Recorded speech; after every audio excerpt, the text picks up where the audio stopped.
ज्ञान गंगा पुस्तक की संपूर्ण कथा भाग 10 हो जाएंगे। कुछ जलमग्न भी हो जाएंगे। तृतीय विश्वयुद्ध का आतंक सबके दिमाग में बैठ जाएगा और वे इस युद्ध की तैयारी करेंगे, लेकिन भारतीय राजनेता अपने प्रभाव और बुद्धि से तीसरे विश्वयुद्ध को टालने में सफल हो जाएंगे। तीसरे विश्वयुद्ध के शुरू होने तक भारत के शासन की बागडोर आध्यात्मिक प्रवृत्ति के लोगों के हाथ में होगी, इसलिए उनके प्रभाव से विश्वयुद्ध टलेगा। वे शासक एक महान संत के ओजस्वी तथा क्रांतिकारी विचारधारा से प्रभावित होंगे। वे उस संत के प्रति उसी तरह समर्पित होंगे जैसे वाशिंगटन स्वतंत्रता एवं मानवता के प्रति समर्पित थे। अमेरिका के शहर न्यूजर्सी की रहने वाली फ्लोरेंस सचमुच एक विलक्षण महिला थी। एक बार नेबेल नाम के व्यक्ति ने टीवी कार्यक्रम के दौरान उनसे बोला, आप भारत में जन्म ले चुके संत के बारे में तो अक्सर बताती रहती हैं। मैं अपने बारे में कुछ जानना चाहता हूं, बताइए।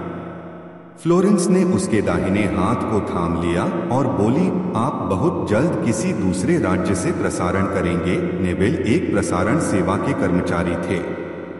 फ्लोरेंस की इस बात पर वह हंसने लगे। कुछ क्षण बाद बोले, आपने मुझसे यह अच्छा मजाक किया। यदि हमारी कंपनी के अधिकारी इस कार्यक्रम को देख रहे होंगे तो मैं दूसरे राज्य में जाऊं या नहीं। फिलहाल अपनी कंपनी से तुरंत निकाल दिया जाऊंगा। कुछ ही मिनटों के बाद टीवी के कंट्रोल रूम का फोन घनघना उठा। फोन नेबेल के लिए था। उनकी कंपनी के जनरल मैनेजर उनसे बात करना चाहते थे। नेबेल ने जब फोन उठाया तो उन्होंने कहा, हमने न्यूयॉर्क से प्रसारण करने का काम शुरू करने का निर्णय लिया है, वहां तुम्हें ही भेजा जाएगा। अभी यह बात गुप्त रखना, इसकी घोषणा कल की जाएगी। मैं टीवी पर फ्लोरेंस के साथ तुम्हारी बातचीत देख रहा था। फ्लोरेंस ने तुम्हारे विषय में जो बताया है वह पूरी तरह सच है। आश्चर्य है कि उन्हें यह बात कैसे मालूम हो गई। नेबेल फ्लोरेंस का चेहरा देखता रह गया।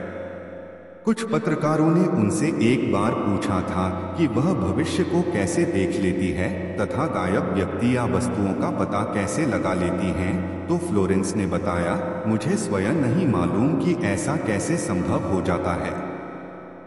मैं भविष्य के विषय में एक बहुत महत्वपूर्ण बात बता रही हैं। 20वीं शताब्दी के अंत में भारतवर्ष से एक प्रकाश निकलेगा। यह प्रकाश पूरी दुनिया को उन दैवी शक्तियों के विषय में जानकारी देगा जो अब तक हम सभी के लिए रहस्यमय बनी हुई है। देवी शक्तियों की जानकारी जो संत रामपाल दास जी महाराज द्वारा बताई गई है। कृपया पढ़े इसी पुस्तक के पृष्ठ 20 पर षष्ठी रचना, एक दिव्य महापुरुष द्वारा यह प्रकाश पूरे विश्व में फैलेगा। वह सभी को सत्मार्ग पर चलने की प्रेरणा देगा। समस्त दुनिया में एक नई सोच की ज्योति फैलेगी। जब मैं ध्यानावस्था में होती हूँ तो अक्सर यह दिव्य महापुरुष मुझे दिखाई देते हैं। फ्लोरेंस ने बार बार इस संत या दिव्य महापुरुष का जिक्र किया है। साथ ही यह भी बताया है कि उत्तरी भारतवर्ष के एक पवित्र स्थान पर वह मौजूद है। सज्जनों, उपरोक्त भविष्यवाणी तथा वर्तमान वाणी है जो परम संत रामपाल महाराज जी पर खरी उतरती है तथा इसी का समर्थन अन्य भविष्यवाणियों भी करती है जो आगे लिखी है। भाई बाले वाली जन्म साखी में प्रमाण।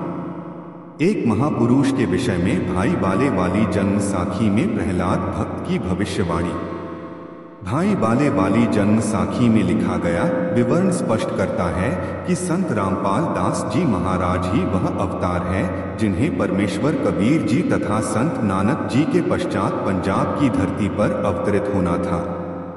संत रामपाल दास जी महाराज 8 सितंबर सन 1951 को गांव धनाना, जिला सोनीपत, हरियाणा प्रांत, उस समय पंजाब प्रांत, भारत की पवित्र धरती पर श्री नंदराम जाट के घर जाट वर्ण में श्रीमती इंदिरा देवी की कोख से जन्मे। इस विषय में जन्म साखी भाई बाले वाली हिंदी वाली में जिसके प्रकाशक है भाई जवाहर सिंह कपाल सिंह एंड कंपनी पुस्तकालय, बाजार माई सेवा, अमृतसर, पंजाब तथा पंजाबी वाली के प्रकाशक है भाई जवाहर सिंह कपाल सिंह पुस्तकालय, गली 8 बाग रामानंद, अमृतसर, पंजाब। इसमें लिखा अमर लेख इस प्रकार है। एक समय था, वह अवतार संत रामपाल दास जी महाराज जी हैं। आप तो केवल वेदों और गीता के अनुवाद से अचंभित हैं। संत रामपाल दास जी महाराज ने तो बाइबल तथा कुरान को यथार्थ रूप में बताया है, जिसे ईसाई धर्म के वर्तमान के फादर व पादरी तथा मुसलमान धर्म के मुल्ला व काजी भी नहीं समझ सके।